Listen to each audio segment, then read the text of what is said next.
Get it when I get back.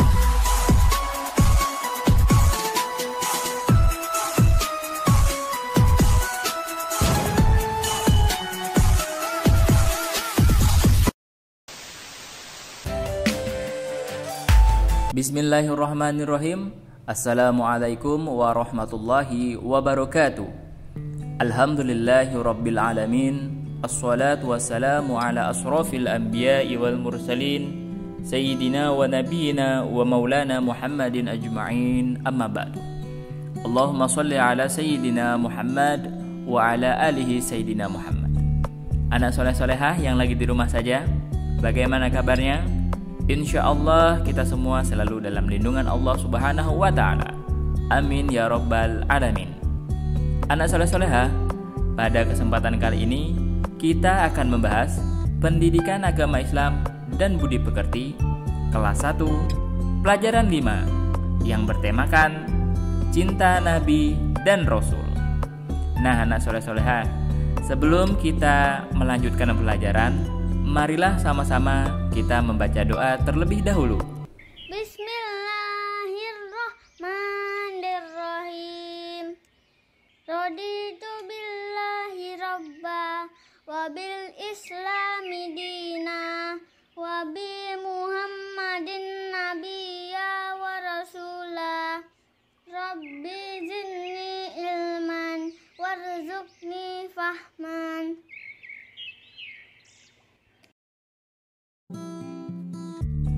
Anak soleh-soleha, tahukah kamu Nabi dan Rasul? Nabi dan Rasul yang wajib kita ketahui berjumlah 25. Semua memiliki kelebihan yang berbeda.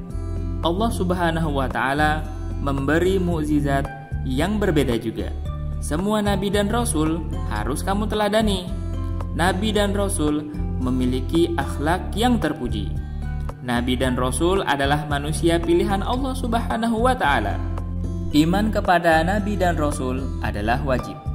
Nah, mari sama-sama kita belajar kisah tentang Nabi Adam, Nabi Nuh, dan Nabi Hud alaihissalam. Teladan Nabi Adam alaihissalam. Allah Subhanahu wa Ta'ala menciptakan Nabi Adam alaihissalam. Semua penghuni surga bersujud kepada Nabi Adam alaihissalam. Tetapi iblis tidak mau bersujud kepada Nabi Adam. Iblis diciptakan dari api, sedangkan Nabi Adam diciptakan dari tanah dan lumpur. Iblis merasa dirinya lebih mulia daripada Nabi Adam alaihissalam.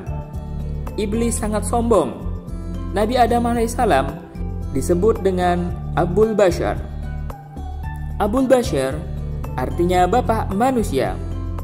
Nabi Adam alaihissalam memiliki istri bernama Hawa. Adam dan Hawa hidup di dalam surga. Nabi Adam dianugerahi ilmu pengetahuan. Nabi Adam dan Hawa harus patuh kepada Allah Subhanahu wa Ta'ala. Allah Subhanahu wa Ta'ala melarang mereka untuk memakan buah khuldi, dan Nabi Adam dan Hawa pun tidak memakannya. Suatu hari, iblis menggoda Nabi Adam dan Hawa. Iblis menyuruh untuk memakan buah khuldi. Iblis terus membujuk Nabi Adam dan Hawa. Nabi Adam dan Hawa pun tergoda. Nabi Adam memakan buah khuldi tersebut. Allah Subhanahu wa Ta'ala mengusir Nabi Adam dan Hawa dari surga. Siang dan malam mereka selalu menangis. Nabi Adam dan Hawa menyesali perbuatannya. Nabi Adam dan Hawa memohon ampun. Allah Subhanahu wa Ta'ala menerima taubat mereka. Taubat artinya kembali ke jalan yang benar. Kamu harus mencontoh sikap Nabi Adam alaihissalam, mencontoh sifat meminta maaf dan bertaubat. Jika kamu salah, kamu harus meminta maaf. Jika kamu melakukan kesalahan kepada Allah Subhanahu wa Ta'ala, kamu harus segera bertaubat. Jika orang lain yang meminta maaf kepadamu, maka kamu harus memaafkannya dengan ikhlas. Teladan Nabi Nuh alaihi salam. Nabi Nuh alaihi salam adalah putra dari Lamik bin Mata. Nabi Nuh fasih dalam berbicara. Nabi Nuh adalah orang yang soleh, rendah hati, serta penyabar. Nabi Nuh diutus kepada penduduk Armenia. Penduduk Armenia menyembah berhala. Penduduk Armenia selalu menolak ajaran Nabi Nuh alaihissalam. Ajakan untuk menyembah Allah, keluarganya pun menentang. Istri dan putra Nabi Nuh alaihissalam yang bernama Kan'an juga menolak ajaran yang diajarkan oleh Nabi Nuh kepada mereka. Kan'an menentang ajaran yang dibawa Nabi Nuh alaihissalam. Nabi Nuh alaihissalam telah bertahun-tahun berdakwah. Hanya sedikit yang mau mengikuti ajaran Nabi Nuh alaihissalam. Penduduk Armenia sangat sombong. Nabi Nuh alaihissalam mendapat banyak tantangan. Nabi Nuh alaihissalam tidak putus asa. Nabi Nuh alaihissalam terus memperingatkan kaumnya agar menyembah Allah Subhanahu wa Ta'ala. Tetapi kaumnya tidak percaya tentang azab Allah Subhanahu wa Ta'ala, sehingga azab Allah Subhanahu wa Ta'ala benar-benar datang kepada mereka. Allah Subhanahu wa Ta'ala memerintahkan Nabi Nuh alaihissalam agar membuat kapal besar. Azab akan segera diturunkan.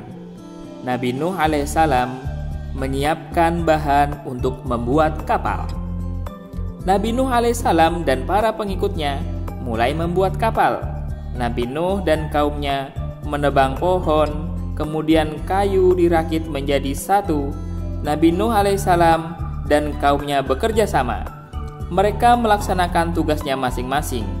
Kerjasama membuat kapal cepat selesai.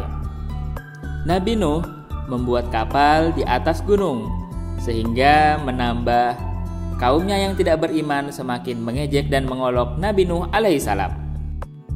Nabi Nuh dan kaumnya yang beriman naik ke atas kapal.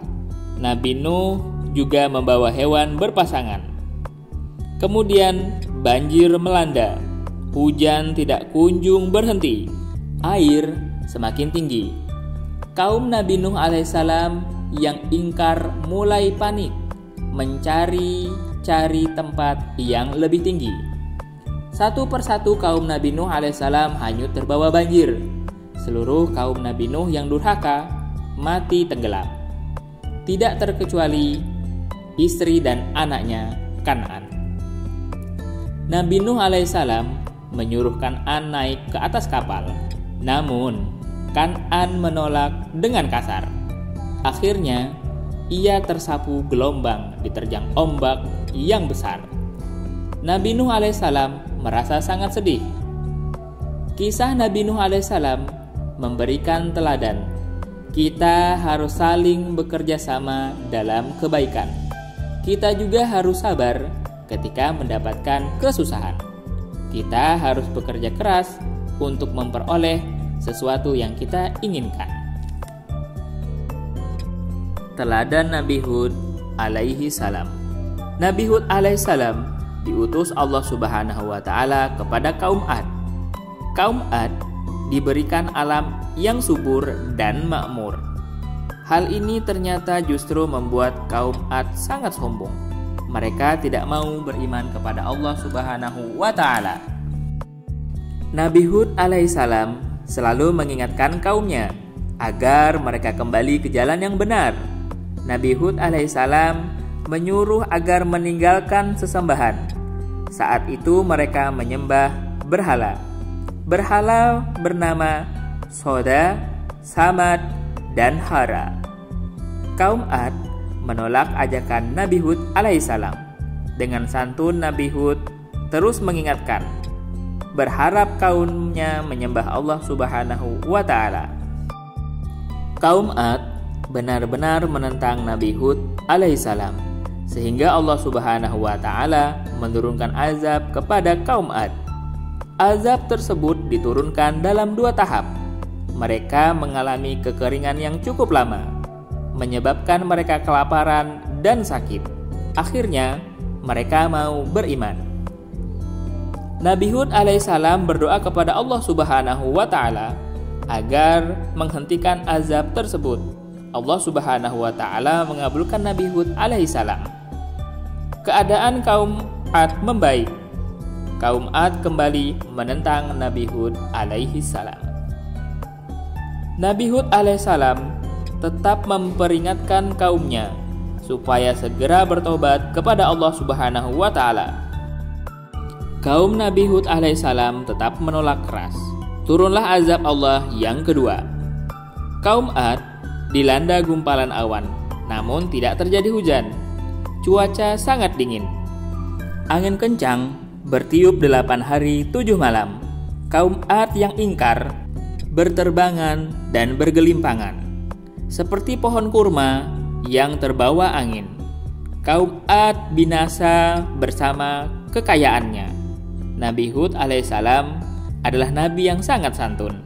Sebagai seorang siswa, kamu juga harus santun.